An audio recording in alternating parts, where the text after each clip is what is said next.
നമസ്കാരം. National broadcasting news India Gulf അപ്ഡേറ്റ്സിലേക്ക് ഏവർക്കും സ്വാഗതം. പുതുവർഷം ആഘോഷിക്കാൻ അവധിയോടെ തുടക്കം. UAE-യിലെ പൊതു സ്വകാര്യ മേഖലകളിലെ സ്ഥാപനങ്ങൾക്ക് ജനുവരി 1 അവധിയായിരിക്കുമെന്ന് അറിയിച്ചു.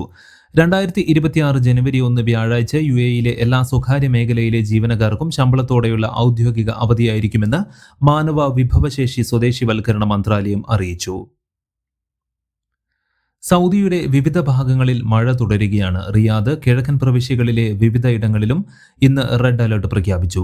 വടക്കു പടിഞ്ഞാറൻ പ്രദേശങ്ങളിൽ മഴ കുറഞ്ഞിട്ടുണ്ട്. സൗദിയുടെ വടക്കു പടിഞ്ഞാറൻ മേഖലകളിൽ ഉണ്ടായ വ്യാപക മഴയ്ക്ക് ശേഷമാണ് ഇപ്പോൾ കിഴക്ക് ഭാഗത്തും മഴ ശക്തമാകുന്നത്. അൽ മജ്അ, ഷക്ര തുടങ്ങിയ റിയാദിന്റെ വിവിധ ഭാഗങ്ങളിലാണ് ശക്തമായ മഴയെത്തുക.